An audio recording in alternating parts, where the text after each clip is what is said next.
And welcome to the March meeting of the San Diego DX Club. I'd like to thank you all for coming. And let's start with the Pledge of Allegiance. I'll have Danny lead us, and then we'll get to our program.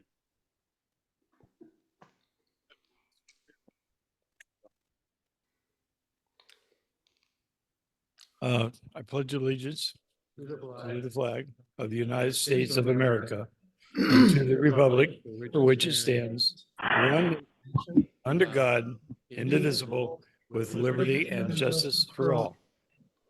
Two. Play ball.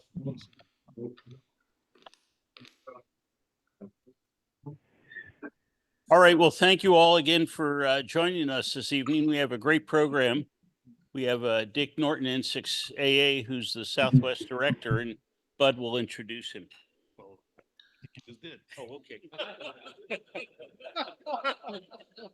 Well, Dick's been a ham for as long as I've been on this earth. So he started out in New York, and he's done some pretty interesting things. He's worked WPX from all 40 zones around the world, which is a pretty interesting thing. He's been an active contester, WRTC several times, haven't you?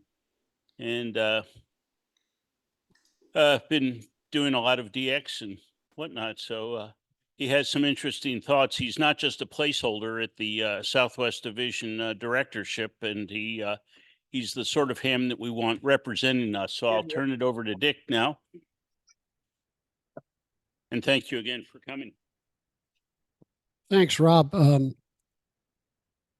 Do we have a PA system in here, or is this just going over the internet?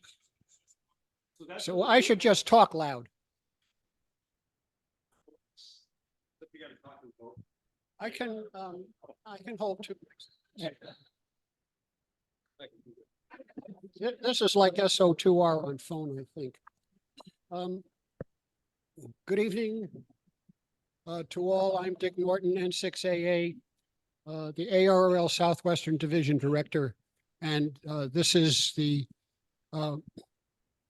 March 2024 San Diego DX Club meeting, which we're having an ARRL forum. We have the slides. Are they up?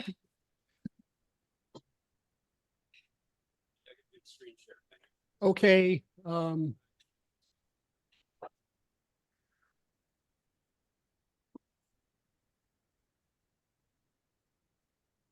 Should we make it full screen by Sure. It doesn't smell like that. Oops. There we go. Okay. Okay. The overall objective here is to see whether you people are satisfied with the ARRL, and if so, I'm happy that that's the case. And I'll be discussing some items that maybe you don't know, and I'd open for your opinions on these. Please interrupt or comment as appropriate. This is a forum. It's a two-way interchange, I hope. So this is kind of a rough outline of what we're going to talk about tonight.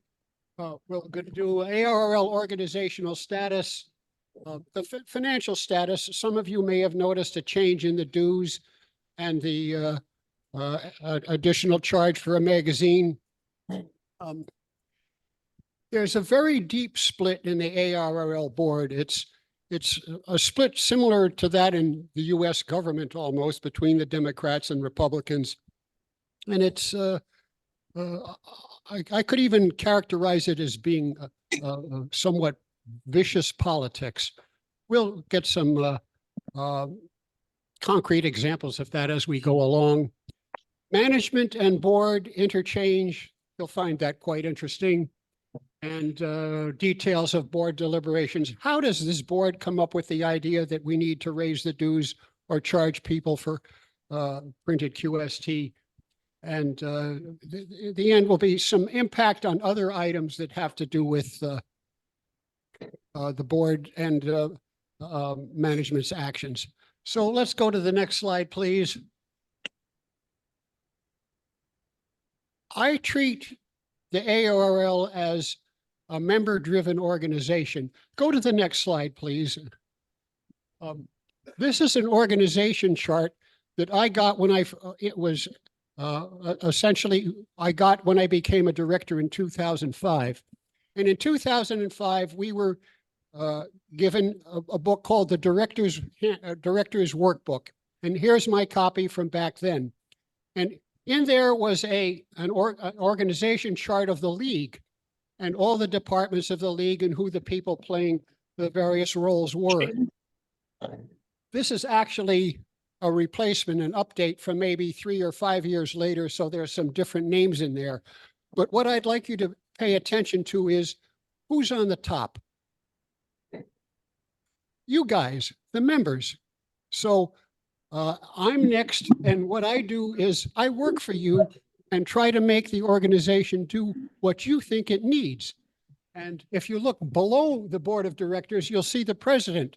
The president isn't above the directors. The president reports to the directors.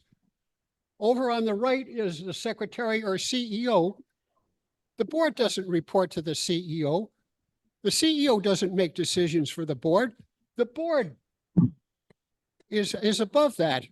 And you'll see in the bottom are the vice presidents and stuff who report through the president. Go back to the chart before, please. And also Dick. hello? For those of us online, the slides aren't advancing. What was that? For those of us online, the slides are not advancing.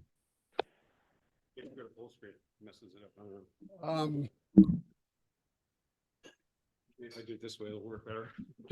Does that, No we're on change. the organization chart and now we're back to the first chart. So let's go to the second one. Okay, this is the one I'd like. Is this is a chart called ARRL members control the ARRL policies out there on the internet? Yes, sir. That's working now, although it's not in presentation mode. Okay. If you go to the ARRL website today, you can go to search for something called ARRL organizational structure. And what it says in that right at the start is ARRL is a representative democracy. Its members control its policies through the power of the ballot. The members control the policies. The president doesn't control the policies. The CEO doesn't control the policies. I don't control the policies. The members control it. And what that means to me is there really isn't much of any information about activities in the league, what the league does, what its financial status is that should be kept from the members. Because if they control the policies, they should understand what decisions they've made to select people to represent them, what those are, what their impact is, and they can evaluate their representatives or directors. So this again is my view of the ARRL. You guys are the boss. I'm your worker. Let's just ask at this start of the meeting. Let me ask the question. There's the ARRL exists. How many of you are ARRL members in the room? Essentially everybody. And how many are life members, just out of curiosity? About a quarter. And two questions now. There's another organization called QRZ.com. How many of you think the ARRL is contributing more to your appreciation or use of ham radio than QRZ, or is QRZ contributing more? So could we have, how many thinks the ARRL is contributing more than QRZ? And we have 2, 3 out of, I don't know how many there are here, 25. How many think QRZ is more important? A lot more. That's a pretty interesting response. Another question is, how many of you are either satisfied with the ARRL or somewhat dissatisfied or kind of in the middle. So let's go. How many are very satisfied or very satisfied with the ARRL today? And we have 2, 3. And how many are like, I'll say dissatisfied? Actually 0. And in the middle, everybody else. So people are kind of in the middle on that. Thank you. All right, let's go on 2 slides past the organization chart. Okay, again, if the ARRL is a representative, this is a distinction between 2 factions of the board. There are, as some of you have heard me describe in the past, the board is split into what I'll call 2 political parties. And I've characterized them before as being transparency and confidentiality. And in the transparency group has some ideas, and the confidentiality party has others. We'll get to that in a little bit. But the same kind of split in philosophical thinking applies to this chart. Is the ARRL a representative democracy similar to a government, or is it more like a corporation? And some nonprofit corporations like hospitals, the board selects the new board members. If you want to get on the board of a hospital, you let people know you have a lot of money, and you put on the board, and you'll give them some money like that, and you get on the board. In some cases, the selection is essentially done by the CEO. A strong CEO that runs some company will essentially tell the rest of the board, put this guy on the board, and they'll vote him on. So, but that's not what the ARRL is. The ARRL is a representative democracy. The membership controls the activity. And as per the bylaw 36, the CEO isn't the boss. He doesn't run the ARRL. He kind of is supposed to, keep the trains running on time. He's supposed to not be the voice of the ARRL. He's he manages the affairs of the league under the direction of the board of directors. Is somebody talking? Yes.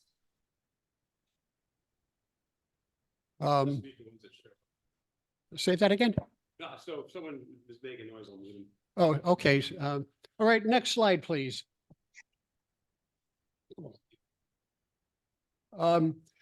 Let's just talk about the division size. Each one of the directors has a vote on board motions and activities. There's 15 of us. Maybe back in 1915, when the league was first formed, there were less than 15 divisions. But today we have quite a disparity in division size, the smallest division being the Dakota division with about 3,000 members, the largest being the Southeastern division, which is Florida, Alabama, and Georgia, and the West Indies with 15,000. Each one of those directors gets 1 vote. Periodically in my career, I've tried to get the split changed, but I've had comments from directors of small divisions that go something like, well, none of my members are complaining about this, so why should I be supporting anything like that? So it doesn't really look like that's going anywhere, but keep that in the back of your head that it's kind of an interesting split between small and large divisions having the same vote. Next slide, please.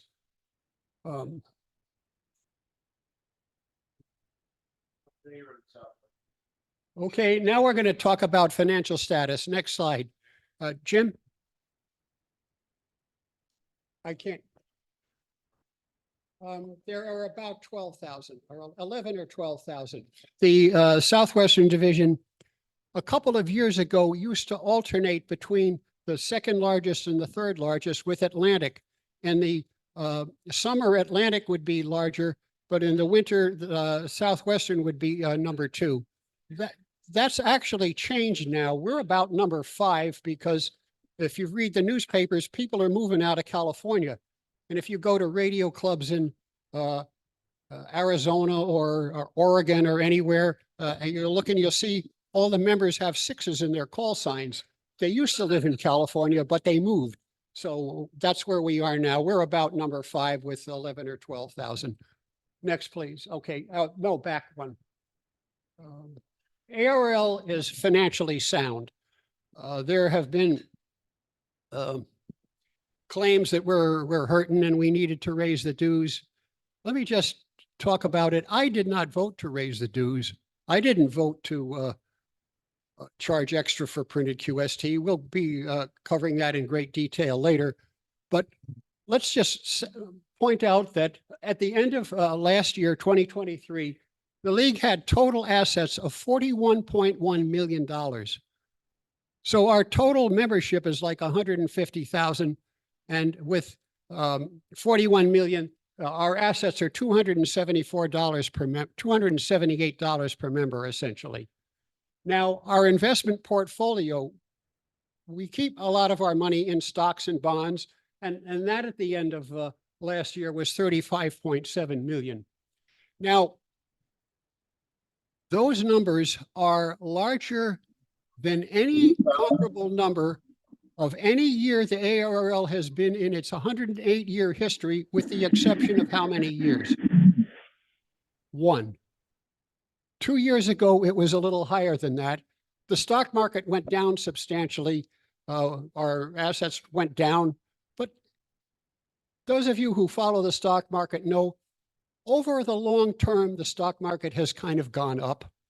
But it doesn't go up in a straight line. It goes up and down and up and down and up and down. But the trend in over time is it has gone up. And it went up last year. Our investment portfolio increased in value by $4.7 million. $4.7 million it went up. The league also had $2 million in contributions. So the amount of money the league assets increased by stock we didn't sell the stocks. We still own the stocks. They're just, each one is worth more. We could sell them tomorrow. That's more money than was received from dues during last year. Now, we'll talk a little bit about how the ARRL keeps its books in a few minutes, but we have 0 debt. And another thing that isn't actually on the slide that I had a conversation with one of you earlier, the league's assets at the end of 2023 were $1.something million more than they were a year before. So you'll hear things, the league lost money last year. Well, the league lost money if you leave out contributions and investment increases. But if you have to include those, the league made money. So as far as I'm concerned, the league has plenty of money. It has more money than it had any year at the end of any year of its existence, with the exception of 1 year. Now, this is my 20th year on the board. So if I go around and say, well, 19 years we didn't have as much money, or 18 years we didn't have as much money as we have now, and 1 year we had more, do I think we're hurting? I don't happen to. Next slide, please. I'm going to cover that in a little bit, what we call operating loss and how it's reported in 2 different ways. Okay, we're going to talk about life membership. You may see or hear talk that, well, the life membership program was stopped. The life membership program is financially insecure. No, it isn't. For 50 years, the league has run the life membership program very effectively. At the end of the year, the board and management decide how much of our assets should have be used to cover essentially the dues of the life members. And we've agreed on that. We've had our auditors look at that. They agree with us. Every few years, we have an outside auditing firm that does nothing but look at reserves for accounts like this. They agree with it. Every year, the league puts out a annual report. The annual report has a report from the auditors in the back of it.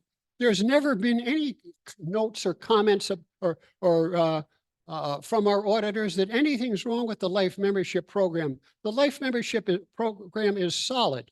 And if you look at the bottom, it points out there's 18,000 life members out of about 150,000 hams. And our reserve for them has grown from 6 million in 2011 to 10 million now with the same number of members. Now, if you just divide our 10 million by our 18,000 members, we have like $500 in the account for each one of the members. And our average age of our life members is something like 72 or 73. Now, if we didn't even put this money in the bank and just used it for the remaining life of the life members, it would outlast them. But we invest it, and every year it kind of goes up. If you have noticed, over the last 10 or so years, the Standard & Poor's 500, which is a measure of a whole lot of stocks, has gone up on the average 8.7% a year. Or no, I think it's 10.1, and the Dow Jones is 8.7, and the what's the Standard & Poor's 500 and S&P and overall the off exchange stocks have gone up like 13 or 14% per year. So it's not unreasonable for us to expect some kind of gain from having $35 million in the bank every year. Let's go to the next slide. In a letter to the life members last summer, our CEO, David Minster, made a comment, something to the effect that said, the auditors have limited the amount of money we're allowed to take out of our reserves to handle the life members. That's not even close to true. The auditors don't limit us. We limit ourselves. The management and the board decides how much to take off, and the auditors say it's okay or not. And the last paragraph kind of points out that, we really don't take money out. We kind of, this is the numbers we use are a way to bookkeep and keep things in order. And they've worked very well. And I saw no reason to halt the life member program. It's supposed to come back online. I don't know what numbers are going to come up with respect to that. When we introduced the over 70 life membership program about 4 or 5 years ago, it was organized so that it was revenue neutral in our best estimation for members of age 70. Now, if you were over 70, it was beneficial to the league. You were expected to die before we used up your money. So that's, and I don't know how, and those numbers were all generated by the staff and approved by auditors and approved by the board. And I don't know how things have changed since then. Next slide, please. We're going to talk about a deep split in the ARRL board. So let's go to the next slide. And I have 7 ways in which the board is split. And it's kind of the same guys are on each side of each one of these issues. And let's go to the next slide, transparency versus confidentiality. Now, what the nature of the board at the end of last year was there's 4 solid transparency people like me who are going to talk to you and tell you this is what the league does. I'm not going to hide anything. There's nothing I've ever said at any board meeting that I think ought to be kept from any of you in this room. As far as I'm concerned, any one of you ought to be able to sit in the board meeting and listen to how we operate. It's kind of like Congress. For the most part, Congress doesn't operate in secret. Now, there may be some cases where we have, some employee issue or something like that that go off the books. We have that today. We go into committee of the whole, and that isn't on the record. But almost everything we do and anything we have to do with money is all something that, as far as I'm concerned, that you should have absolute access to everything with respect to that. So I'll say there's 9 solid confidentiality members, and there's 2 guys that I'll say 10 confidentiality. They voted for the dues increase and stuff like that, but once in a while they vote some other way. So it is a pretty solid confidentiality party majority. Now, this has changed. Like 4 years ago, it was the other way around. We were like 9-6 with transparency, but elections have happened, and somehow or other, a couple of people have changed, switched parties. Some of them will be at Visalia if you want to go and talk to them and ask them why they are doing this. You might do that, but that's a little history. Next slide, please. Right now, one of the bizarre things in operations of the league is a reasonable amount of information is withheld from me. I can't find out how much money they're spending on various projects. And I don't know whether you guys think that's good or bad. We're going to talk, I think, a little later about projections of impact from the dues increase. How is the need for a dues increase presented to the board, and how did we analyze it and come up with the fact that it should be whatever it is? And then details of certain expenses. And as far as I'm concerned, holding that information from me, no less from you, degrades my ability to do my job. Next, please. Now, if you people have been following ARRL politics in some detail, you understand that there's something that our former first vice president, Mike Raisbeck, K1TWF, wrote, kind of a message to everybody, pointing out that there's been a shadow board at work. In other words, 11 or so of the members meet on a regular basis on Zoom calls with CEO Minster. They formulate policy, apparently, and they come to the full board, or they've done all their debating, and they vote as a block. If you guys think that's good and efficient, something, well, fine. Maybe that's the case, but the dues increase is a result of that kind of operation. And the way things have gone actually on some issues is we'll call a special board meeting. And at the board meeting, somebody will present some kind of conclusion and say, please vote for this.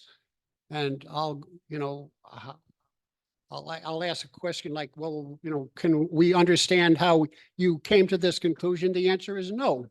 You don't need to. All you need to know is this is the conclusion, and they all vote for it. So I don't know. I don't perceive that's the way I analyze a potential impact of motions like that. Next slide, please. Okay. Details of certain board deliberations. Let's go ahead here. Now, one more slide. Okay. This again describes splitting the board. Is the organization primarily, is its primary objective to deliver something to the members, or is its primary objective to increase the assets of the corporation? And that's an absolute split in the board. No question that some people feel that it's a corporation, and these, you're not necessarily members, you're like customers or people we can sell stuff to. Jim? The ARRL is organized as a nonprofit corporation in the state of Connecticut. Again? It's a 501c3, yes. So what that means is you can donate money to the ARRL and deduct it from your taxes. And the ARRL has rules it has to apply to its operations, such as we can't endorse political candidates. We can't give money to political candidates themselves. So things the ARRL is doing these days are selling antennas. If you look at QST, you'll see full page ads for end-fed half-wave dipole and things like that. And I don't know, how many of you think that's a good idea for the ARRL to be in the business selling antennas? These antennas were not invented by the ARRL. Another company makes them, the ARRL buys them wholesale and sells them. I've always had the impression that a private enterprise has, companies like HRO or DX Engineering or MFJ or whoever making and selling this kind of stuff. Has anybody here been happy that the ARRL is in the antenna business? Nobody here appears to be thinking that is necessarily a good idea. Next slide, please. This is a pretty important one. When I used to sit at conventions and sign people up to join the ARRL or renew, we had membership applications like this one that the people would fill out. They'd give me credit card numbers, or they'd give me checks, or they'd give me dollars. And one of the things they'd fill out on these is they check the line where it says in absolute black and white, monthly QST or on the air via standard mail for US members. I took their money with them having the understanding that they were going to get QST in the mail. The league had essentially that agreement with the life members. The board decided we'll live up to the agreement with the life members, but the term members, no, they have to, if they want to continue to get printed QST, they have to pay more money. Is QST actually printed in the United States, US? Yes, it's printed somewhere in the United States. I think now it's probably around Indiana or Kentucky. I'm not 100% sure. The publications department can move it around when they get better deals. And I'm not really positive where they are, but I think it's Indiana. So it is printed in the USA. Now, at the January board meeting, like a little over 2 months ago, some of us directors thought that this is not what I do. I don't promise people something and then renege on the promise. So we had a motion to reinstate printed QST for the term members. If you joined for a year and you thought you were going to get printed QST, our intent was let's live up to that. The motion was voted down 9-6. The discussion went something like, well, it will cost, $1.7 million to live up to that. So I'm going to ask the group here. You saw on about the first slide, or the to do with finances, the league's assets were $41.1 million. Let's just say the $1.7 million for living up to that was true. I actually think it's quite a bit less than that, but let's not get into that. So the question for you is one of two things. Should the league have done what it did and have $41.1 million of assets, or should the league have lived up to the trend, printed QST agreement with the term members and have whatever it is, $39.4 million in assets? How many think that the $39.4 million in living up to the assets is the right answer? How many think that they keep changing the rules and having 41? Okay, the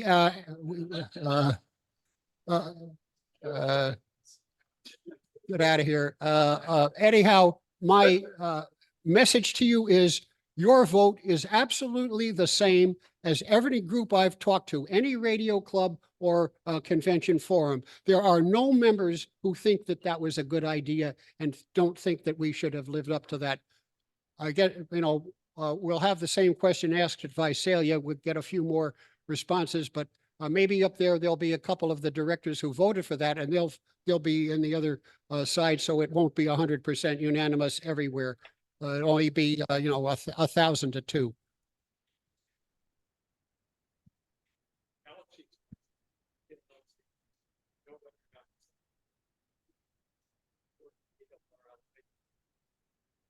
We're going to get to the ARRL making money or losing money in a minute. Okay, so the cost and all right, we've kind of covered this subject. Thank you for your input. Next, please. Next, again, relations between management and board. Let's talk about something we call the Ethics and Elections Committee. And these are every year, the president appoints 3 people to be on this committee. And classically, what they've done is when you apply, get nominated for a position such as a director or section manager or vice director, you submit some paperwork. These guys kind of look at it and say, are these people, have they followed the rules that are needed for this office? Like to become a director, you have to be 21 years old. So if somebody 13 got a license and wanted to be an ARRL director, the Ethics and Elections Committee would say, sorry, you didn't pass that bar, come back in 8 years or something to that effect. And the main thing that they would be concerned about normally were conflicts of interest. So if you owned a ham radio store, that would probably disqualify you.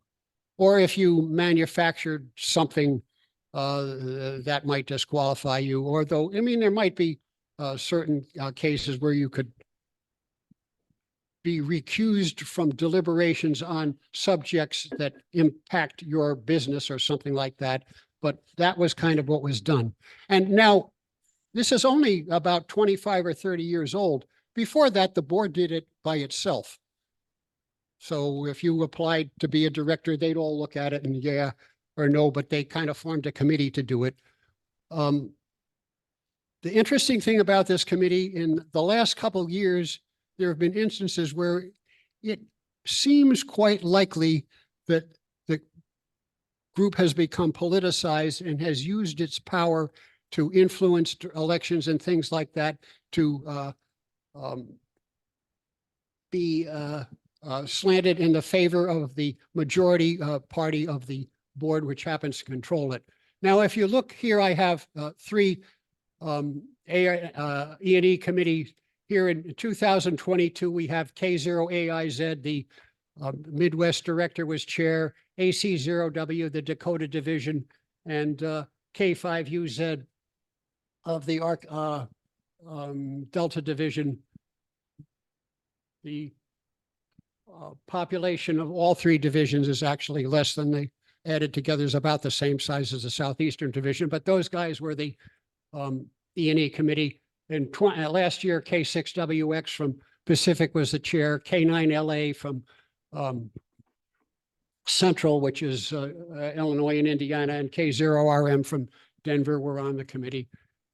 So those are who the committee members are. Next slide, please. Now we're going to talk about what has been a case that was adjudicated by the 2022 E&E committee, which has received a lot of attention on the internet. And the then director from the Hudson division, which from New Jersey, was Rhea Jairam, N2RJ. Rhea has a, I don't know, call it a blog or something, website where she puts together presentations. I don't know whether they're weekly, bi-weekly, or sporadically, that have attracted a lot of attention. And she has a following.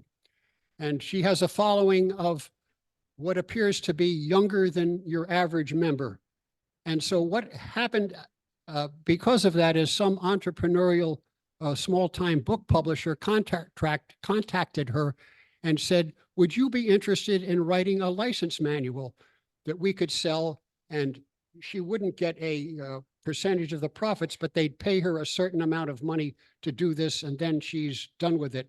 She wouldn't have to publicize it or anything. What happened was she wrote, I'll call it an email to the Ethics and Elections Committee asking for permission. The then Ethics and Elections Committee unconditionally granted permission. It not only said, yes, you can do this. It didn't say you can do this if you only use this kind of paper, or you have don't do that, or it was absolutely unconditional. And she went ahead and published it. Well, our CEO, David Minster, heard this and apparently became somewhat infuriated and instituted action to do things to Director Jairam, which consisted of trying to get her thrown off the board and then get a PR firm to come up with some kind of language we could give to the members to ameliorate their consternation about this. And this was done by the CEO without the affirmation of the board, and the amount of money spent was quite significant. What caught my attention was we had a 6-hour long meeting, I'll call it maybe a trial on the internet.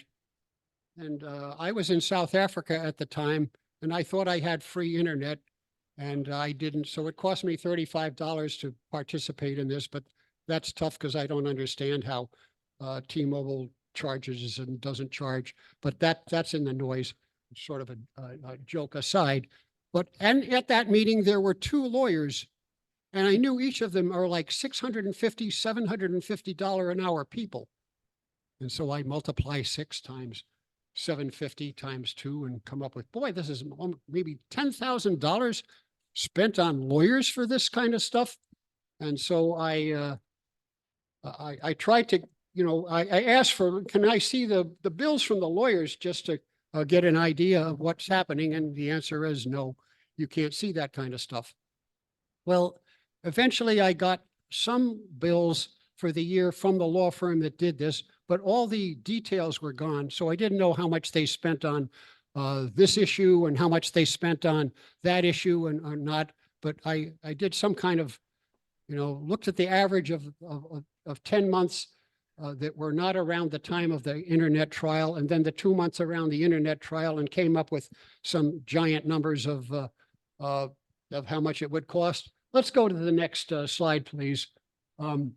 So in the work I'd done, and again, I don't have the absolute numbers, it's very obvious that well over $50,000 was spent on this.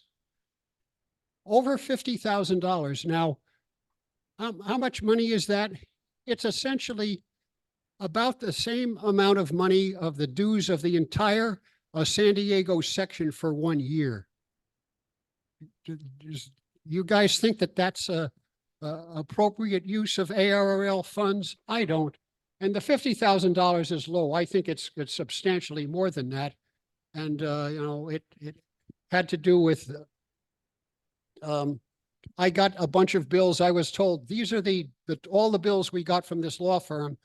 And then a little while later in the 1099 is like the ARRL's income tax forms that it files with the Internal Revenue Service.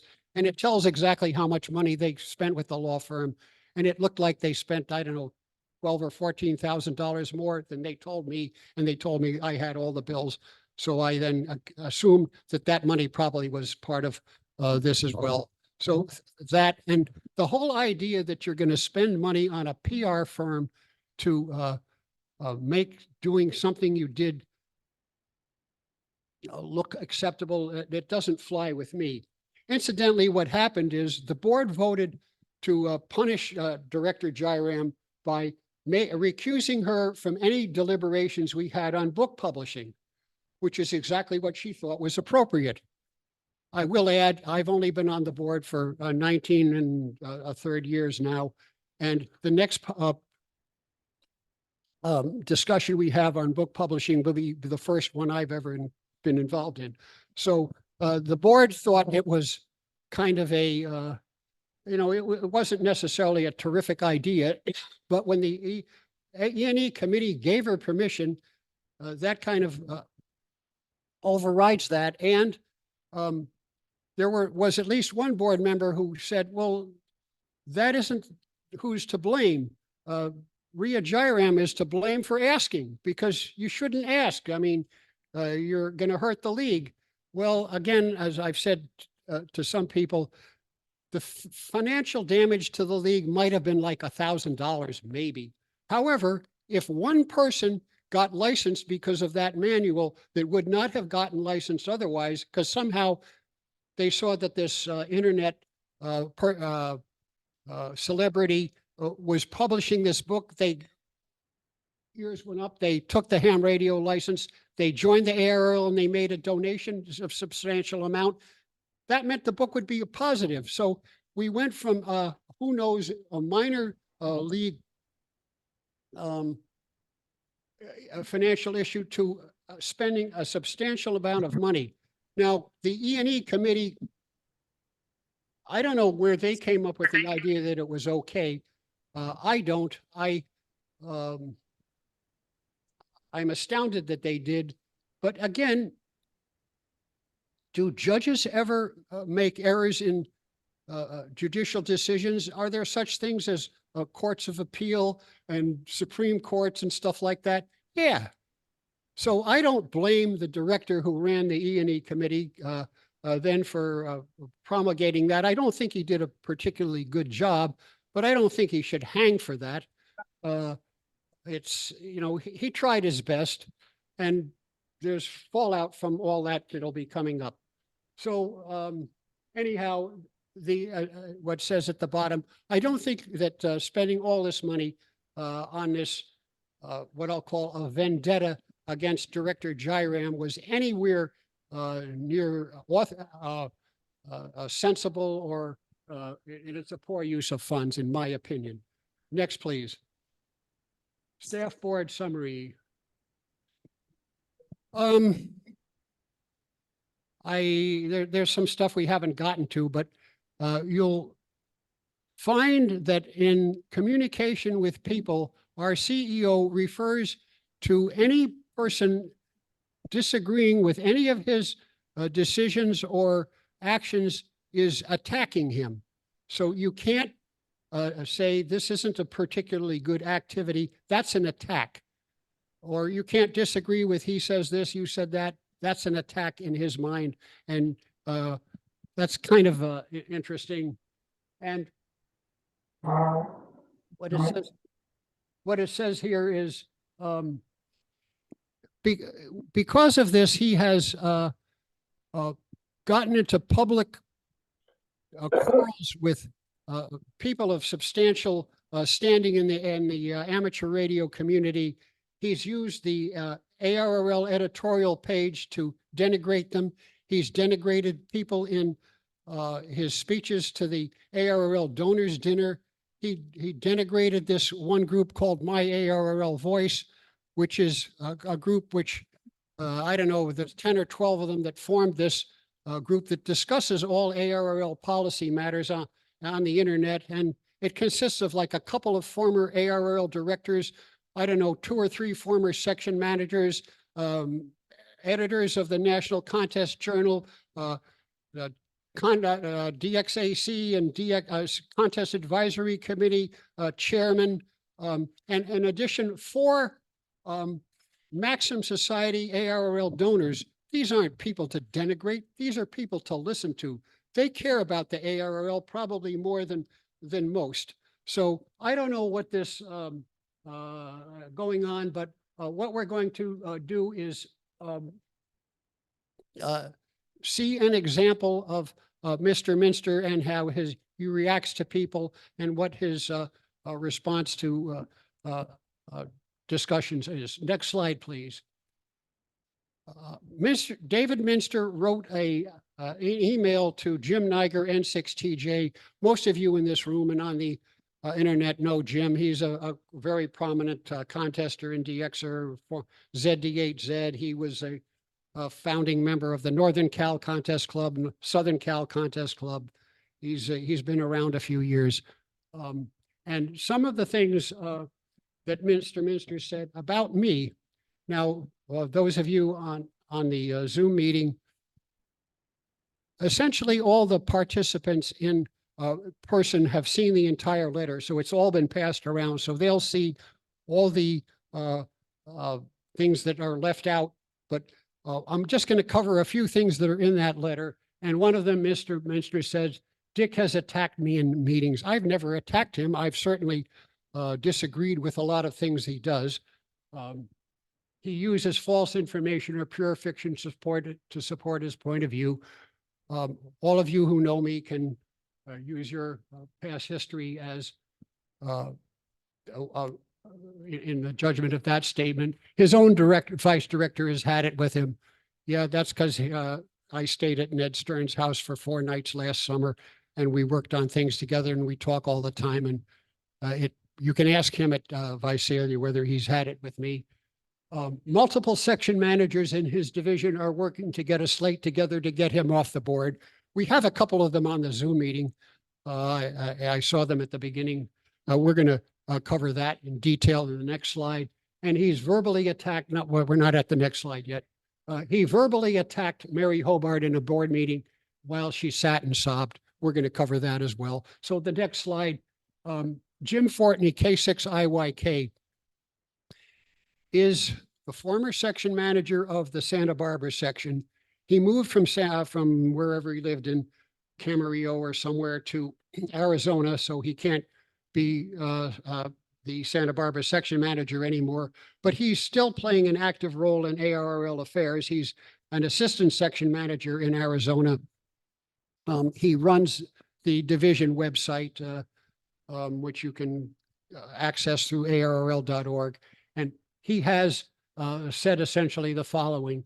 And the first paragraph says, he's not going to talk about the entire Minster letter, but he's going to talk about one thing in particular, and it's none of the current section managers want Dick Norton replaced. And as I have confirmed today, none of them are working to support any replacement efforts. So why did CEO Minster write that in an email to Jim Niger when it's absolutely, I mean, totally false? Well, I don't know. The letter was passed around to a number of groups, and the objective of looking at it was, can you find the sentence in this email that's actually true? And there was one in there that one time was true. It was a sentence that said, Bob is here now. And this guy named Bob was working at the ARRL at the time, but Bob is gone now. So that's not actually true anymore, although I can't say it wasn't true at the time. I don't know, does anybody have any comment on letters like that going out from the CEO of an organization to members? Anybody think it's a good idea? Does anybody think it's not a good idea? Most people kind of went that way. So, pardon me? It went to Jim Niger because Jim Niger sent him a letter, making comments on actions that he had done. So his reply to Jim, and if you think this is made up or leaked, no, Mr. Minster says he stands by everything in the letter and it's okay to release it. So this is what he's, the letter you guys all read that's all true as far as we know. Next, please. Let's talk about the Mary Hobart situation. Mary Hobart had 2 titles at the meeting in question. She had a job of running the development office, and then she also had an ARRL officer title called Chief Development Officer. Now, what I said in the meeting was essentially this. I had calculated that for every dollar she raised, 73 cents was being used to raise the dollar. Now, I don't know whether the charities you people give, you're happy with, you give them $1 and 27 cents goes to doing something the charity does or the organization does, and 73 cents went to raise the dollar. That's all I said. And there are people who were at that meeting who will validate that. Mary Hobart wasn't sobbing in the slightest. She wasn't crying. She wasn't doing anything. She might have not been happy hearing that, But I don't know, is it my job as a director to represent you to point that out, that I think we should do better? The other thing, some of you, if any of you go to Visalia, you might ask Mr. Minster, where did he learn that? Because there's only like one officer there who might have said that to him, or there's maybe two directors left on the board from 2012 that had some kind of thoughts like that. It would be interesting to hear. But, you know, again, you saw the letter, you saw that any thing he could throw out, be it something you could refute or some kind of vague, Dick is an evil guy and dreams of eating babies at night. I don't know. I can't refute stuff like that, which part of his letter was. Let's go on to the next slide. Well, I was originally going to talk about another action of the Ethics and Elections Committee where K6WX, Kristen McIntyre, former Pacific Division Director and former E&E Committee Chairman, had a meeting with me kind of at the end of the Administration and Finance Committee meeting in November of last year. And earlier you saw that Mr. Minster had accused me of leaking some data to Ria Jairam that he communicated to me in a private one-on-one meeting. And he claimed I told Ria Jairam that he had spent $5,000 on a PR firm, which honestly I don't believe because the rumor I heard was more. And so I asked Director Jairam whether she got that information from me, and she said no. First of all, Director Jairam is a former director. The ARRL has operated that any former director can attend any board meeting at their own expense now, and they can sit in there. You guys can't because I don't know why, but they just don't want the public in. But absolutely any former director can do that. And former directors from this division, Art Goddard and Fried Hein, came in and sat in the board meeting just before the league's 100th anniversary celebration in 2015. They're an example, and others have come back and sat and watched. Ria Jairam could have been in any meeting. So we have always been open with former directors exactly on everything we're doing. But the answer is Mr. Minster accused me of this, and the way the action took place is kind of interesting. The board received an email that said there's been a complaint filed against me. And at the July 2023 board meeting, I asked to have this heard in open board session. The board meeting is kind of like this, people sitting around a boxed group of tables, and they refused. And so none of us knew anything. At the end of the meeting, Director McIntyre said, verbally, nothing written down, that Mr. Minster had accused me of this and what to do. So I basically said, no, I didn't do anything like that. As far as I know, I even checked with Jairam. And so we had gone on like 4 months and I hadn't heard anything, and neither had the board, although the board knew that there was some kind of E&E action against me. So I had this meeting with Director McIntyre and I said, what happened? And the response I got was, well, we couldn't tell who was telling the truth, so we just dropped it. Now, I actually asked, because this was a case of he said, she said, he said, he said. And I said, well, you know, the reputation for honesty was something that maybe you could use in evaluation of this. And the board wouldn't follow up any of my requests for background checks or anything like that. So, and the other interesting thing about it was, in the interim, Director McIntyre had gone on a de-expedition to PJ4G with Minster and comes back with this decision. Well, we couldn't tell who was telling the truth. Now, in her communication with me, she used the words, I may be biased in Mr. Minster's favor, which I think would if that was the case and I was in her position, I would have removed myself from the committee, but it didn't happen. She also accused me of being biased against Mr. Minster, and that's absolutely false. I was in the beginning, I was very optimistic about Mr. Minster. He was absolutely not my choice for CEO. There were two guys I thought were better because I knew these guys. I knew lots of people who knew them. I had, a background independent of the board decision. But I will say Mr. Minster did a fantastic job in his interview. He solidly beat everyone else, and he sold himself there. Now, to me, that's not the only reason you pick somebody for a job is they interview well, you investigate them a little more. Now, the league, I don't know whether it did what I'll call a good job. When people put some references down, we had one of our officers call each of the references and give us a one-page write-up on them. And if you think that anybody who put references down on a piece of paper would put people down who would say good things about them, maybe you'd be right. However, I worked in the defense industry and had all kinds of clearances.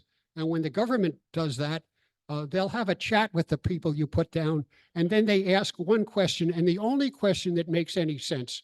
Anybody know what that is? Who else does he know?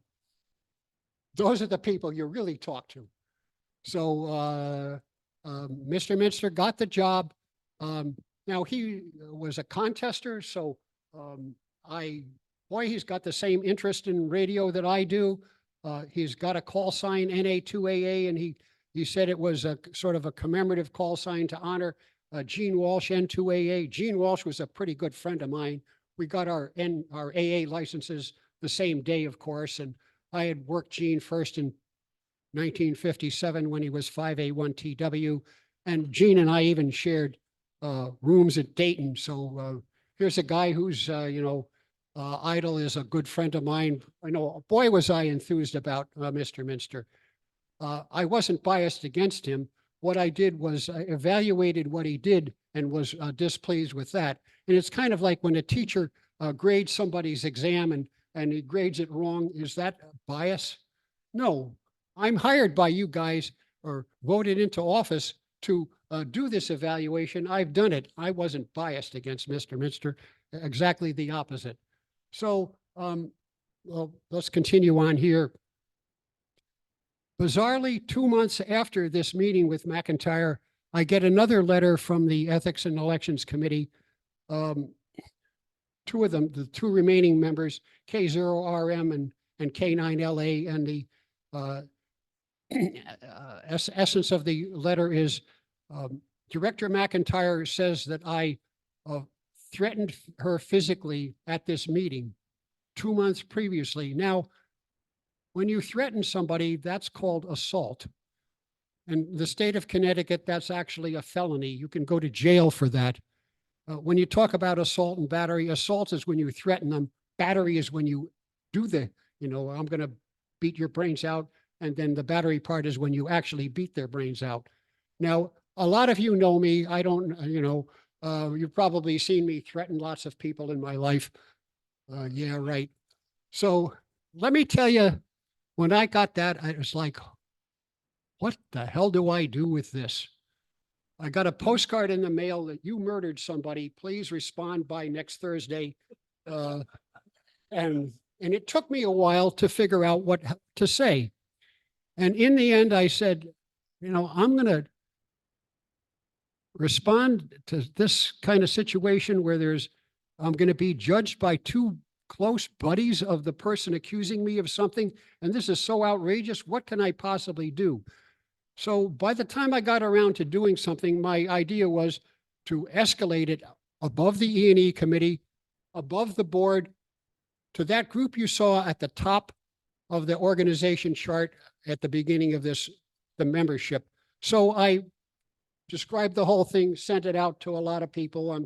I assume some of you have seen it. And, it's totally bizarre. However, what happened in the meantime is kind of interesting. 3 board members put stuff out on the internet that basically said it was true before I responded and kind of slander me, but that's okay.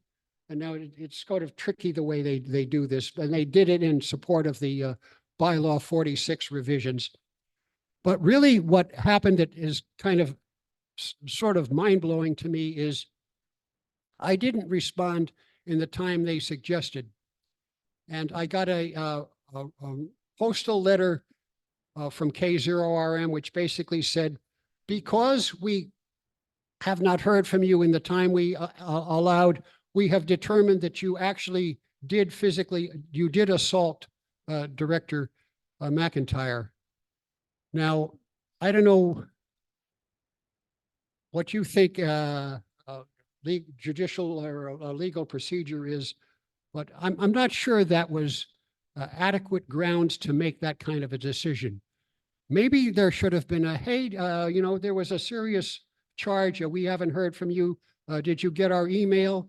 Or maybe they could have said, well, we haven't heard from you, so we're a little more suspicious that this might have actually happened. But no, they came up with the conclusion it absolutely happened. And I'm like, well, to me, this doesn't even qualify as first level critical thinking. Maybe that's what we should be worried about. In the end, I did respond. They seem to have dropped it. It all kind of went away. But what I'm saying is you heard the Minster reaction to Ria Jairam. You saw the Minster reaction to me in detail, more than the people at home have. You saw the directors putting stuff out on the internet, claiming something that was preposterous actually happened. When I say that the ARRL politics are vicious, that's what I mean. I think that is relatively vicious. There's a well-known statement that's put out by different people over life, the guy that wrote the Peter Principle, and Henry Kissinger even said it, and it's like, the reason that academic politics is so vicious is the stakes are so small. Well, and now if academic politics stakes are small, the ARRL's a giant radio club is to me less important to the universe than most big educational institutions. And so the reason our politics are so small probably has something to do with us being of little import. Actually, the guy who was the chairman of one of the E&E committees migrated from industry. He was at JPL and he got a PhD late in life and went to teach somewhere in the Midwest, and he's the Midwest director. And so maybe he imported the viciousness of academia into the ARRL. I don't know. But now there is a couple of other interesting asides to this. There at the January board meeting, do most of you understand that there was a big consternation about bylaw 46 and changing it? And the board voted to have a committee that to kind of relook at what they wanted to do. Well, the committee essentially got made up of the two, what I'll call them not up to snuff E&E committee members. The 22 and 23 E&E committees are essentially that committee. So I don't know whether you think that allowing the or granting Ria Jairam permission to publish the book and then deciding that a director is guilty of a felony because he didn't respond in time to your email request is adequate intellectual background to put this stuff together, but it was. And the other good part about it is Director K0RM got appointed to this year's E&E committee also because he was one of the guys who came up with the decision. Now, let me just make sure that everybody understands K0RM is a contributor to ham radio. In the Denver area, he's kind of been in charge of giant repeater systems, and maybe technically he's appears to be a solid guy. K9LA, the other guy responsible, is an author. He's given talks on propagation and other things. He's a contributor technically, but I'm not sure when it comes to any kind of management or judicial deliberations, any of these guys have any business there, but their divisions will support him or not support them as seen fit. Let's go on to the next slide. Bylaw 46 modification effort. Bylaw 46 is presented as the modification effort is presented to the members of with, let's say, all we're doing is putting together a whole bunch of loose ends and putting them into one motion. That's not the case, really. There are methodologies there to expel members from the board, sort of. And again, I'm not certain which version of bylaw 46 is up to date. There are versions that may or may not have that in there, but the only reason for having it is to get rid of people on the board. And uniquely, if you had paid attention here, you see apparently that's not actually necessary. All you have to do is have the shadow board meeting without the guys you don't want. You do all your deliberations there, and it doesn't matter whether you kick them off the board or not. So these guys are, they've got the belt and suspenders approach to getting the results they want. What else do we have? Next, please. And again, I'm just asking you, how would the league benefit if any of these changes took effect? And directors are supposed to sign some kind of oath which says they're going to basically follow the direction of the confidentiality party. I don't know, Will. Next slide, please. Now, the board, after the 2000, I think it was 17 or so flap, the board made the agreement with the members that it would put any bylaw or articles of association modification motions before the board. It would be released to the members ahead of time so they could discuss them and interact with their directors. That wasn't done by management. A couple of the directors, not me, actually did that and got the information circulated quite widely to people who were interested in ARRL politics. And a group of people sent out U.S. mail letters to plenty of the donors pointing this out. It created quite a storm. I received communications from donors, and none of the reaction to any of it has been positive. There were a couple people who said they've stopped donating because of it. And at this point, what happened in January was the people who were going to introduce the motion, that one of them was K0AIZ. I think that's been pretty well publicized. He didn't introduce it and they didn't, but there's strong threats to reintroduce it in July. And the board will have changed because two of the directors that left and became vice presidents, one of them was one of the guys who was an intermediate guy, and he wasn't apparently going to vote for it. So now his follow-on, his vice director became the director. Now, I don't know the vice director well enough to be certain of this, but my G2 says that he's a strong confidentiality party guy. So who knows, they may try to get it through in July. Stand by. If it happens to bother you, you might start communicating to others about it. Next, please. Let's go on impact to members, ARRL and amateur radio. Next. Okay.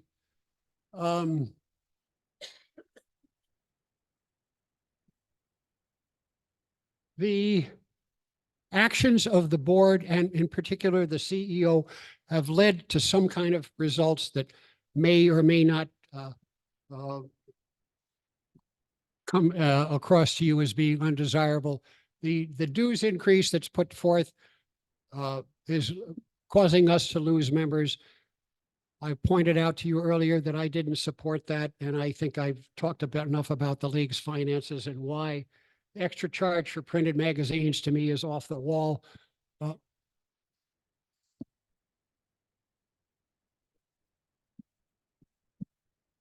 Say that again. I can't hear you.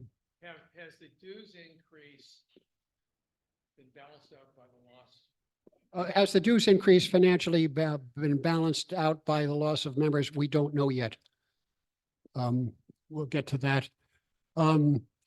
We've had these vendettas going on. The one I talked about Ria Jairam is small potatoes. There's another one with the Atlantic Division Director, who is a patent and trademark attorney by that's his profession, and he did trademark work for the ARRL for free. And at last July, the confidentiality party voted to let Mr. Minster get rid of him and start paying a company to do that. I guess that does something good for our trademarks. And that's costing us in six figures. So there's more of those things. We've lost potential volunteer services. We haven't covered any of that. We've lost valuable employees, and we've lost some donations already. Next, let's talk about the 71% dues increase. How did it happen? That's kind of interesting. And confidentiality party people probably don't like me explaining it this way, but to me, you guys are the boss. If you make policy, you ought to know what goes on. So at the meeting, Administration and Finance Committee meeting last July, which happens the day before the board meeting, we were presented with some, they were in color, pie charts and view graphs and a conclusion. And the conclusion was simply this: the ARRL is in dire financial shape. If we don't do anything, in about 3 years, all our financial assets will be depleted. So of course I put my hand up, and can you explain, what kind of modeling you did? What were the assumptions you made in terms of how much money people were going to pay as dues and we lost? And the answer I got back was, no, they're not going to tell me. But what they will say, well, we talked to the experts, and this information we got is very expert. And you should just accept our conclusion that we need to do this. Well, I'm an engineer. One of the things engineers do when you make decisions on particularly giant systems and people give you analyses is you go over those analyses, and if you can't reproduce them, the analyses are no good. There are university presidents who have been fired because they've produced analyses and written papers that people can't reproduce. And so my bottom message to you is all the 11 people who voted for the dues increase basically accepted the results of a conclusion, and not only accepted them, acted on them without having any idea of what went into that. And now if you look at the dire consequences, it doesn't appear to have happened because the league's assets at the end of 2023 are over $1 million higher than the assets at the start. Now, I hope I have put the slide in about that, which you've asked for, but if I don't, we'll talk about it at the end. So that's where it all came from. One director produces this. Now, I don't know whether the shadow board all knows about it, but and knows what deliberations they went through. I wasn't even allowed to have a copy of the nice view graph, the pictures with the colored lines on them that go down. That's all private. So that's how your board is working now. If that's how you like it, be happy. So again, if the conclusion that the league is going to go out of business or run out of money in 3 years, it doesn't, and at the end of the last year, it actually gained money. Maybe the conclusion wasn't exactly warranted, and maybe the dues increase wasn't needed. Next slide, please. Occasionally you'll get told that, well, the prices of everything have gone up. Our dues have to go up. Well, just look at this slide. In, when I joined the board in 2005, there were like 103 employees. Today, there's around 75. I don't know, it's 74 or 76 or something, but it's around 75. And what kind of employees are gone away? Look at the next couple of lines. In 2005, there were 7 editorial technical writers. These were guys that wrote books. They wrote articles for QST. They vetted articles that other authors did. They rewrote them. They worked back and forth to get the language appropriate for QST's standards. How many do we have today? It says it up there, 0. We have people in the editorial department now. They're very nice ladies. They know how to spell, they know grammar, they know how to arrange pictures on pages and have titles and things like that. But they don't honestly understand ham radio. And they come up with, people complain about things in QST. Here's the March issue of QST, has a picture on the cover. It's kind of the lead article. And what it has is a giant open frame relay is being used at the output of a kilowatt amplifier to switch between the antenna and a SWR meter. And now, the induction from one of the wires leading to this giant relay will probably induce enough current into the antenna SWR bridge or SWR meter relay to blow it up. And that's the kind of article we have in here. However, if you read the article at the end, it says, well, in the end, we did put another relay in the SWR meter to short it out when this thing simultaneously went over.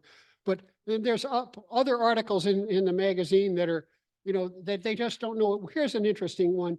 You guys may remember this one. There was, there's all these guys operating this radio, and if you look at it, they're not plugged in.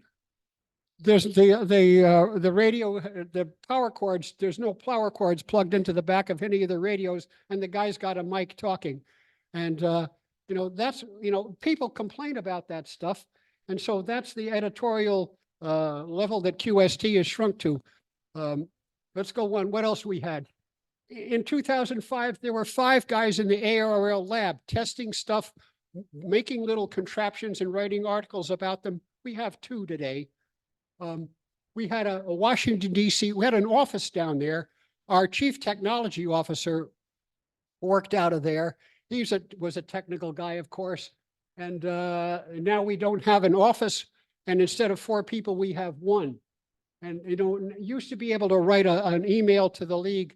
If you didn't have any friends with some kind of technical issue, you wrote an email, and I'd get these copies of them because every email to a member was copied to the division director. And since the guy that did that retired, I haven't received a single one.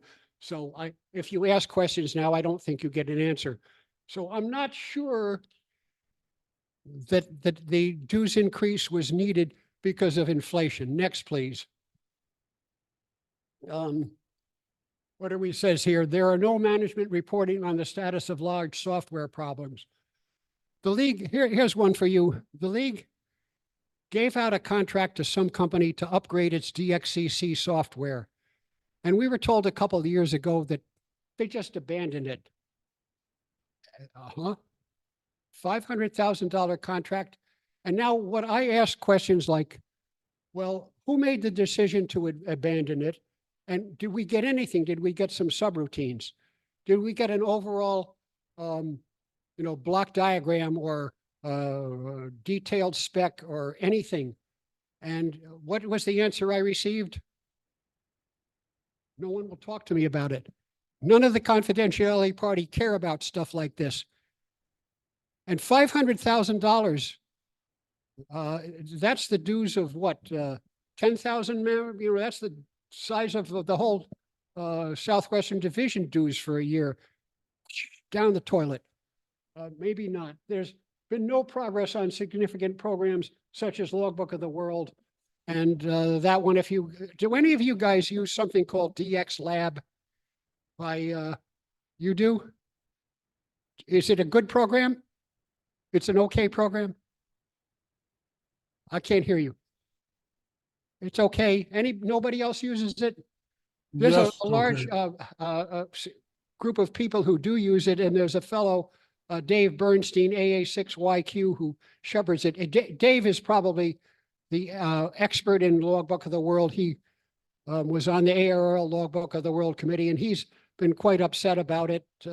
Nothing happening to it. There's been no improvements in Logbook of the World for many years or additions. There's other potential volunteers Mr. Minster has offended or is having squabbles with, and we're not getting the use of volunteers. The last thing I have listed here is the club grants program. ARDC, that's the group that's kind of, or was connected sort of in a way with UC San Diego, that sold a bunch of internet addresses for over $100 million and now are giving out grants, or giving, they're a private foundation now, and they with over $100 million in assets. It's grown now, I'm sure.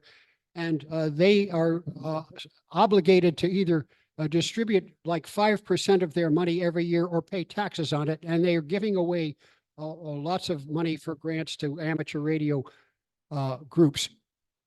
They gave the league $500,000 to give out as club grants. Now, an interesting thing about that is the nature of the grants and who they go to is kept from the directors. I don't know who got what.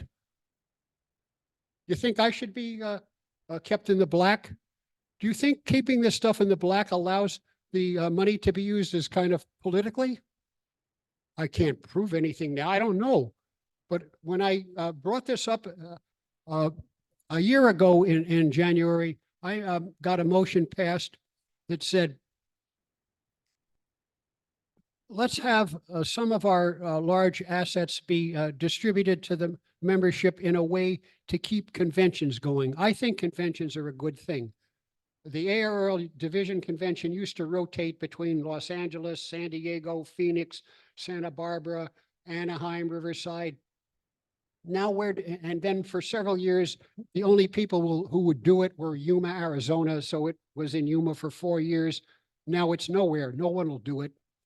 So my thoughts at that time were, would members think that using $1 of their annual $49 a year dues to support these conventions would be an okay thing?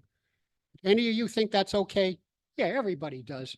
So I got a motion passed that basically said the league will allocate $150,000 for this grant program.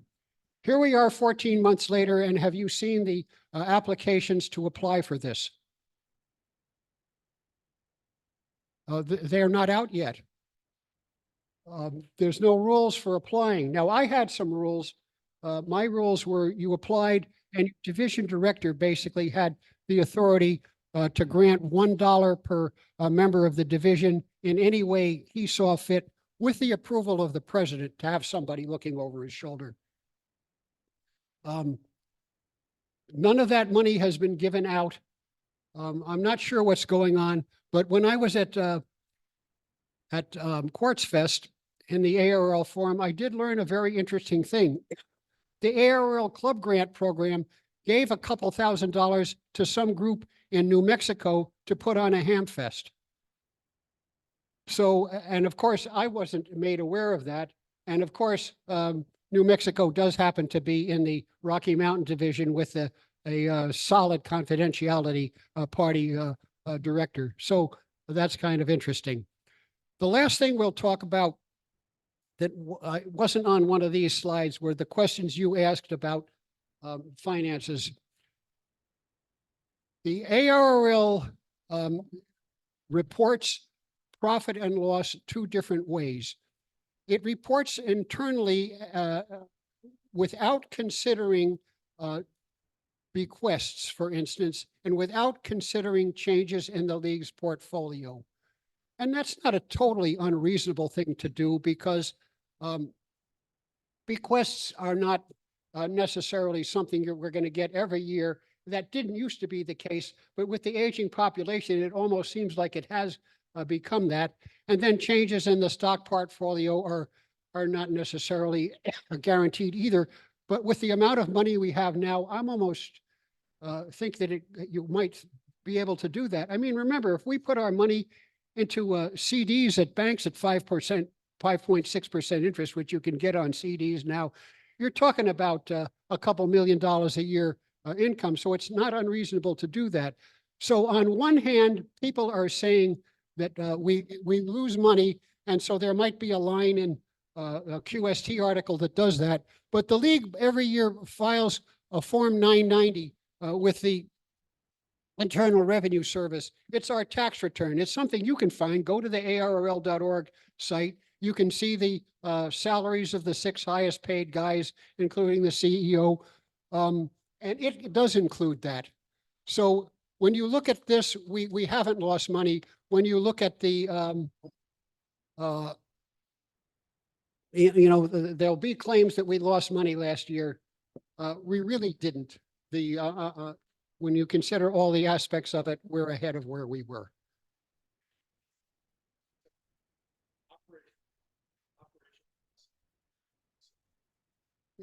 That's what we call operational loss does differ from what we put on the Form 990.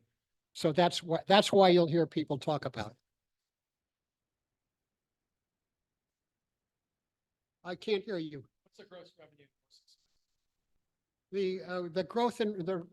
The growth in revenue is slightly down every year. I'd have to if you come up here, I actually have those things on a chart. But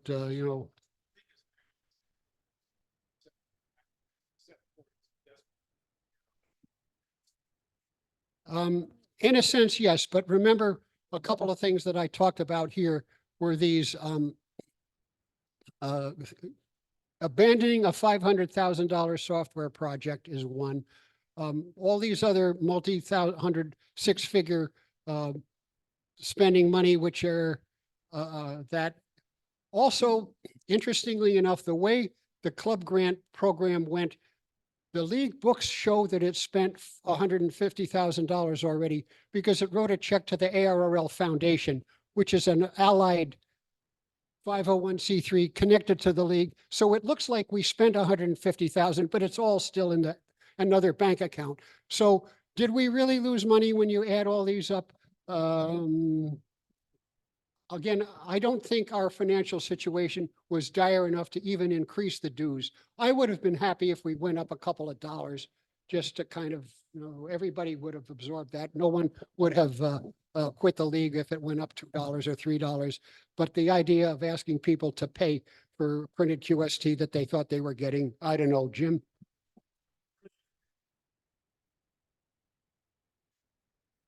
At the beginning of every year, we are presented with an operating budget and the board approves it. Yes, absolutely. And you can get a lot of that out of these annual reports as well.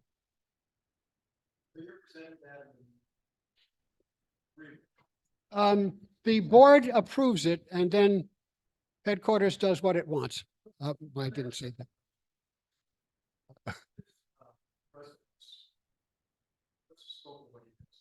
The president is elected by the board. He basically runs the meetings. He appoints important committees. The most powerful person in the ARRL is probably the chairman of the Administration and Finance Committee.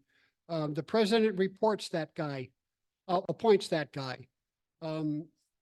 He runs the meetings and those are his primary jobs. Actually, the CEO is supposed to sort of report to him on other charts. And in all honesty, I believe our president spent a lot of time in the early days when Mr. Minster came aboard trying to educate him as to what the ARRL was. So he did that.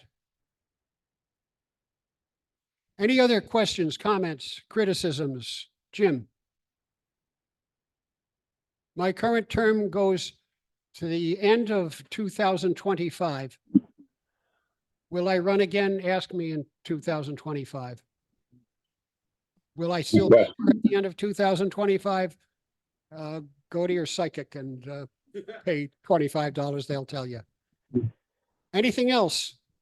Thank you all for listening. Oh, I've got somebody on the Zoom call. Mike and Gail.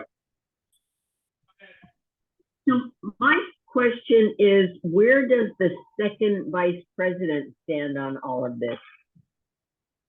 The second vice president now, I honestly, he was one of the people that I call the people in the middle, tending confidentiality, sometimes voting with the transparency group.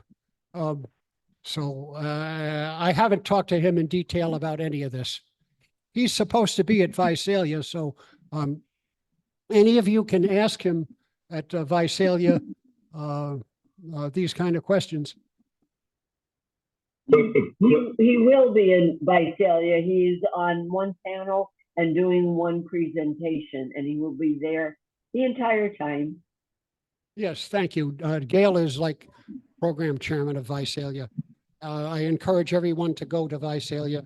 The Southern Cal DX Club is getting close to where they think they might break even. So I hope Visalia continues, and I hope everyone supports it. Anything else from anybody on the internet? Yes, I have a question, Dick. Again, Mike? My question is, so this confidentiality group runs the ARRL, and the divisions that they come from have the most members. Is there anything we can do about it, or do we need a class action suit, or what do we do? Start another club? Well, the questions are what you can do. Now, when it comes to that, I always say there's sort of four situations. If you're happy the way the league is, all you should do is go home and rejoice and smile. If you're unhappy, there's sort of three things you might consider. One, some people have quit. That isn't what I'm suggesting, because if you quit, you don't have a vote in changing things. You can then otherwise attempt to, if you're in one of the divisions with these confidentiality people, you can talk to the division directors and try to get your point across. I think in Visalia, there's an opportunity. There'll be a couple of other division directors there. There should be an ARRL forum that it's going to be something like this. I run the forum there. The discussion will take place, and then maybe when I'm done, we'll let some of the other directors comment, or they can comment in between. But basically, these are the topics you heard tonight are roughly what's going to be covered there. And so the other thing is, if you can't get these people to accept your point of view, you can look at somehow changing the board. And if you have friends in other divisions, you might talk to them. So again, it's the political, the members determine the control the policies of the board by the power of the ballot, and that's how to do it. Anything else, anyone? Thank you. Oh, Gail, did you have something? Kristen will be there and presenting, just so you know. I didn't actually hear that. You're saying Kristen will be there, W6DX? Apparently, WX? yes. I thank you all for listening. Hey, Dick. Hey, Dick. Uh, Dick, hey, can Kate. you hear me? Yes. Yeah. Hey, Dick. This is Dennis, NE6I. I just wanted to thank you for this presentation tonight. This is something that, the vast majority of us don't hear about, the stuff that's kind of behind the scenes. And it's obvious how much passion you have for not only the ARRL, but its members and the amateur radio community at large. So again, I just want to thank you for all of that. And a lot of people in your position would just kind of hang it up and be done. And they'd say, I don't need to do this. I don't need to mess with it. Thank you for sticking with it. Thank you, Dennis. Are we done? Back to the leader.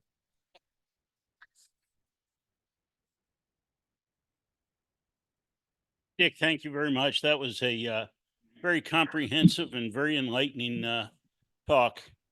In a summary, I had no idea. I had absolutely no idea. So thank you for bringing that forward to us. we'll do a quick roundtable. And then I have some new business, and then we'll do some old business, and then we'll go for a break. So Randy, let's start with you. Okay. This is Randy KQ6RS. A little bit with 6 meters. I was quite active. Jim sent me a text saying, "Hey, get on. It's hot right now," and it made several South America and New Zealand contacts. And then the other thing to do, playing with the high school students, we did last Saturday. We launched 6 weather type balloons with transmitters, kind of one after the other, and they blew out to like Lake Havasu. So kind of a new activity with the students to do that many in one day. So that was lots of fun. Tom W0NI, enjoying the 10-meter openings. Howard. Howard KY6LA. I was yachting in the Caribbean last week, and I did what I always do on cruise ships. No, that's just for the Zoom. That mic's just for the Zoom. Okay. I was yachting last week in the Caribbean, and I did what I do on cruise ships. I had a long chat with the captain, showed him my amateur radio licenses. Can I borrow your radio? And I got on sideband for a few hours, which is always fun on cruise ships. And if you go on cruises, talk to the captain. You can usually get on the radio room. Hi, I'm Jim K6SMT. This is my first meeting. I've been a ham radio operator for a long time, but just now getting back into it. And things have changed a lot in the last 64 years. Danny WB6FWS, just a lot of FT8. Tom K7YMG. I'm just doing FT8, but I'm up to 87 countries now on CW. So I'm trying to finish that off. But it's far and few between on CW. But in any case, FT8 still works great, and having fun with that as well. Noel AG6KA, nothing to report. Steve K6RSH. I'm in my annual purgatory doing taxes. And so I missed the 6-meter opening and I had a problem. I got Texas on 6 meters, but I couldn't get anybody else. And I saw all the people in Central and South America. And I don't know if I got an antenna problem or what, but I couldn't get one of them to respond even to a CQ. Donald N6PTF and nothing to report. Wow, this is cool. This is Ray, WA6NVL. This is my first time at this location. Used to go to the Sizzler meetings and thought I'd come get back into it. We'll be going at the Visalia though, again, 4th time. Cool. All right. Yeah, hi, N6KIM, nothing to report.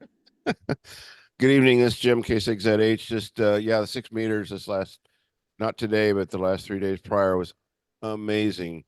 And for me, I work 6 new countries. I'm up to 60 on 6 meters now, and all of them were in the Caribbean.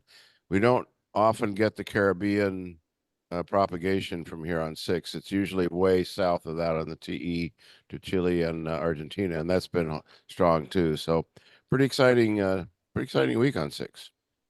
Oh, and I worked EX0M night before last on 17 CW, about now. Good signal. Terry N6CW, no comments. No comment. Okay. Glenn K6NA. Well, I was advised of this fantastic 6 meter opening on Sunday. So I turned on my radio and I went to the CW band on 6 meters. The radio has 6 meters on it. And I waited and waited and waited and never found a signal there. I went to the sideband portion and I waited some more there. Didn't hear any activity. Called a few CQs here and there, but I think it's a hoax. I don't think there were good conditions at all. I don't think there were good conditions at all. Other than that, not too much activity.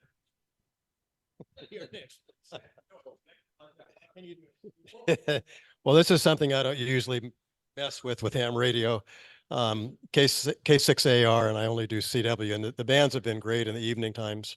I'm not sure if I've heard any of you on, but lots of Russians and lots of stuff on late at night. Hi, this is KW6Q. Yeah, in spite of what's said earlier, the bank conditions have been pretty great if you're on FT8 or FT4 or something like that. But I understand the issues here. I used to be a CW guy too. I did find something interesting. I talked to the people in the car earlier. On 20, when I key the transmitter, one of my sprinklers goes off. Not all of them, just one. And the funny thing is, if they're off, I mean the system is off. I haven't gone to figure out what's going on yet, but I got some ideas from it. But I thought it was pretty cool. It's Bud E6BH, and like everybody else said, the bands have been hot. 10, 12, not so much 15, 17, and even 30 have been pretty going, and 20 seems kind of dead, at least for new stuff that I'm looking for. But I did get a really cool one the other night. I think it was on 20, which was Tajikistan, and he confirmed on LOTW on FT8 like within a day, which was really kind of cool. So that was a pretty cool new rare one. Yep. My name is Dolores, and I have known Dick Norton for 47 years. I am not into ham radio, but I can tell you I've heard for 47 years a lot about ham radio. And he has always been a passionate proponent of the hobby and also of the membership. Doris, thank you for coming down. We'll go to the Zoom people. Bob, K9RHY, you're up. Unmute, please.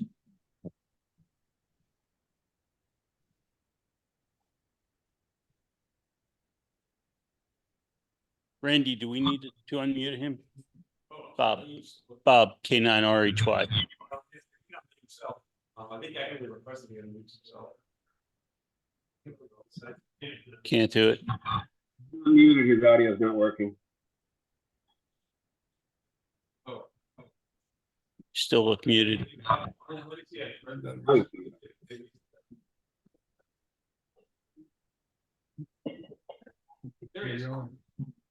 There you go.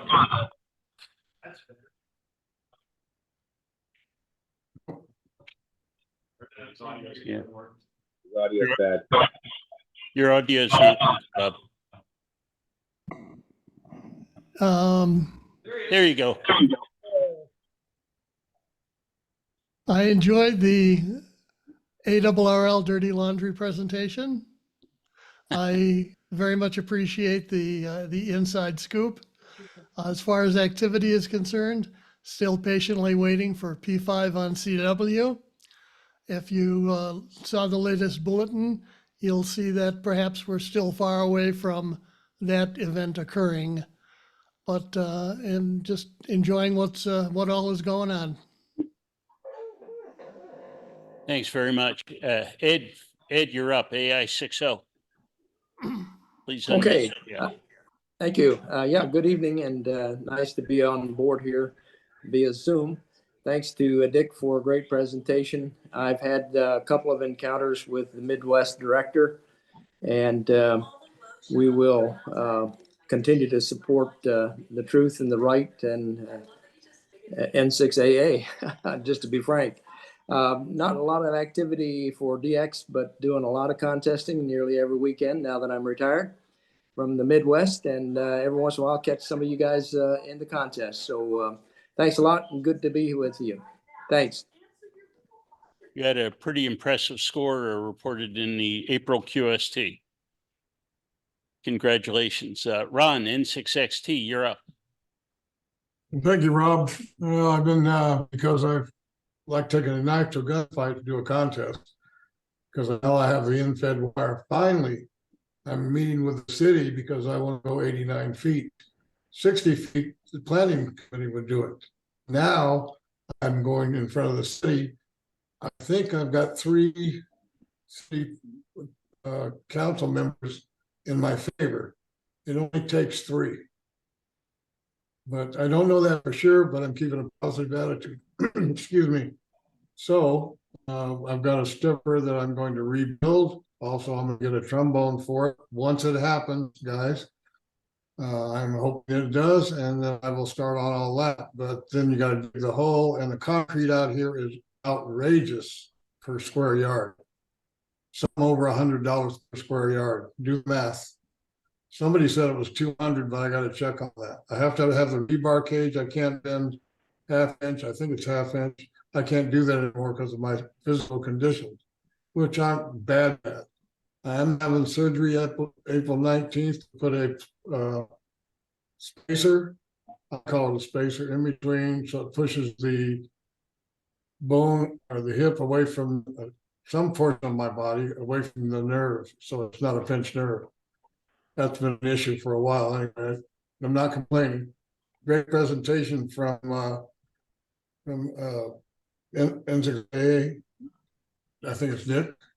I'm not sure of the name again. It's been a while, and I think we ought to really pound our hands on the table or write a lot of people at ARRL, say get on top of the LOTW. It's 10 years behind time.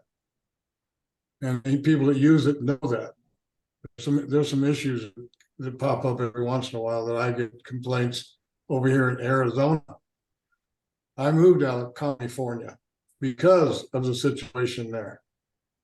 I hear they're going to tax people for moving out now. He's trying attempting that. I'm getting political. I better get away from it.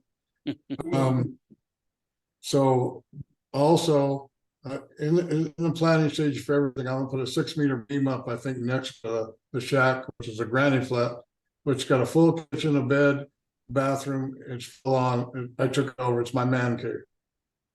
What else? I've been working a lot of FT8, FT4. I swapped back and forth between 2 radios, the Flex and a 7300, running Linux with the 7300. That's a new world for me. That's about it from this end, and real good presentation from N6NA, I believe. Back to you, Rob. Okay, Ron. Well, best of luck with your upcoming surgery, and we'll see you hopefully next week, next month. Gail and Mike, how things in Mexico?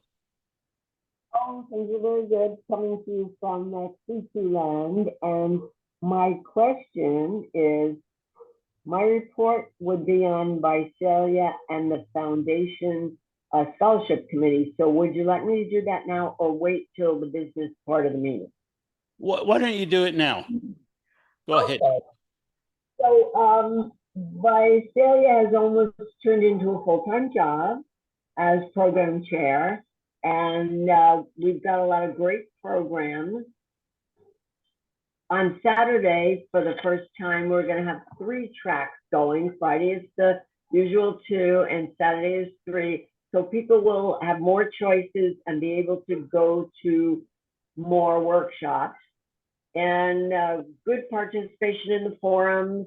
Mike's going to talk a little bit more about the registration table.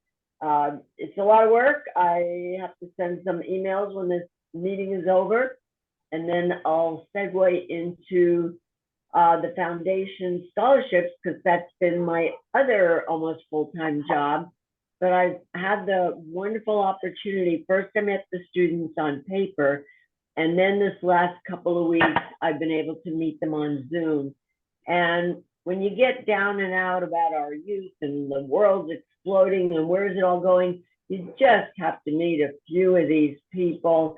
Interviewed about not quite a dozen, maybe 10 of them, and they are just stellar, wonderful personalities and wonderful people, and bright and dedicated and inquisitive and all the qualities you want to see. So our future is in good hands. Okay, neat.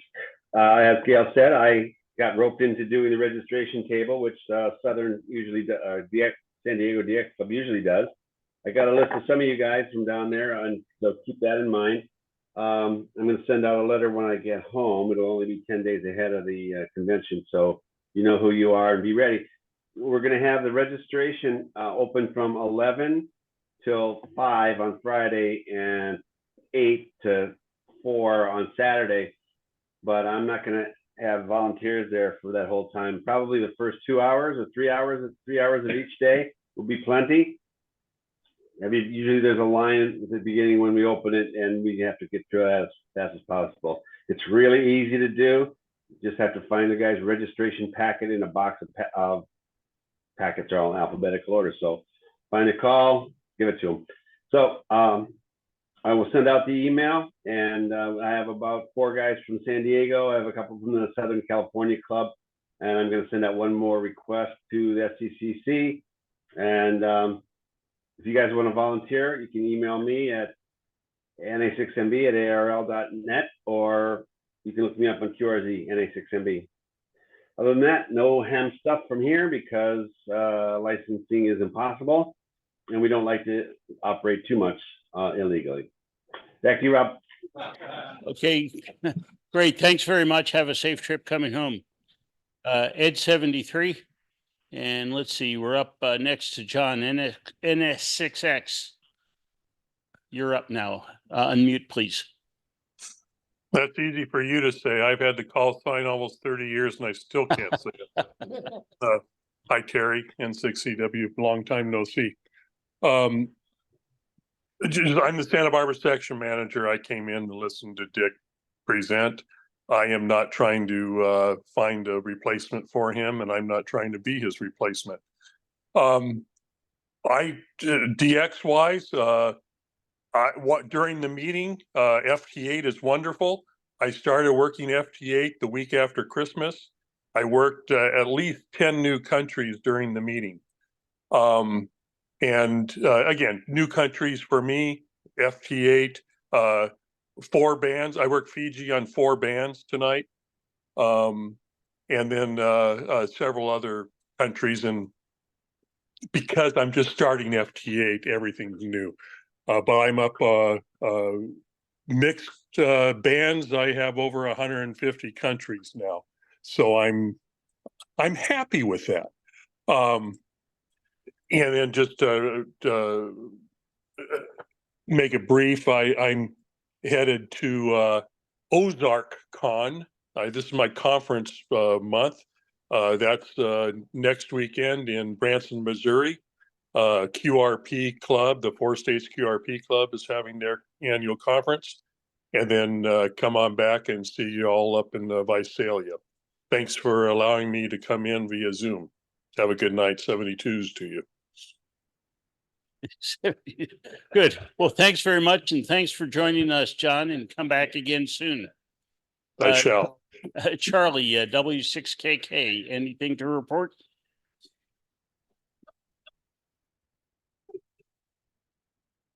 Charlie, if you could unmute, if you're there.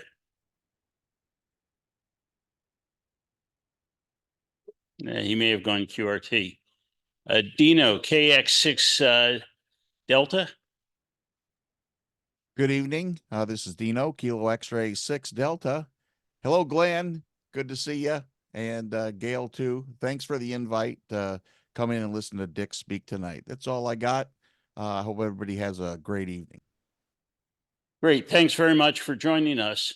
John, W6GD. I'm sorry, W2GD.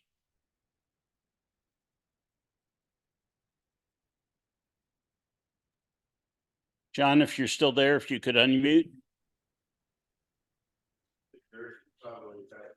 Yeah, he's probably gone. Do we have any old business for the club? I have a comment. Okay, Ron, go ahead. Real quick, the reason I'm not making Visalia, my surgery is right in the middle. It's the Friday of the convention. So I'll miss you guys. Next Thank you. year. 73. Next year, 73. Any old business? Sure. Go ahead, Howard. ARRL in 22 made $1.4 million profit operationally, but it lost $6.5 million on their portfolio, which is why they freaked out and thought they should raise the dues. But they made $4.7 million last year in 23, which brought won them back most of the money they lost on the portfolio. That's all. They just didn't know how to read financials. Operationally, they're profitable. Good. Thank you. Anyone have any new business for the club? New business, Rob. Old business, go ahead. Did anyone ever check in with Tom MHC to get our club property back, like our banner and some equipment that he has? Megahertz, check in with Megahertz. Yeah, Pat. Yeah, I have not. I don't know if anyone else has. Banner that we had made, someone actually had their friend or brother, somebody do it. Miguel did it, and then he has some, I believe, some big coolers that we had for the club. I did Anyway. not. We could put that on and give him a call. Thanks for reminding us. I have his son's phone number if that would help you. Okay, if you could either text it or email it to me, that would be great. Oh. I don't think I have it. As for new business, periodically I get emails from the expeditions that are going out, and it's the club policy not to support individual de-expeditions unless one of the operators is from the club. But I got one from 603, well, from Fabrizio, IW3SQY. They're doing a de-expedition to Somaliland, 603 Tango in September 2024, and they're asking for money. I told him that the club does not support that, but I would mention it to the membership. So if anybody's interested in supporting them, they can. Along the same line, we do support the NCDXF, and this year at Visalia, we're going to take a check. The board decided we're going to donate $1,000 to the NCDXF this year. So that's the only new business I have. The other is Jim Wellington K6SMT has a 7300 that he's tossling with a little bit. And if any of you that operate 7300s could touch base with Jim and maybe help him out a little bit, that would be a big help. He's over here. He's one of our visitors tonight. Any other new business? Anything else? Well, let's adjourn. Thanks very much for everyone for coming. Drive safely going home. Oh, the drawing. Sorry.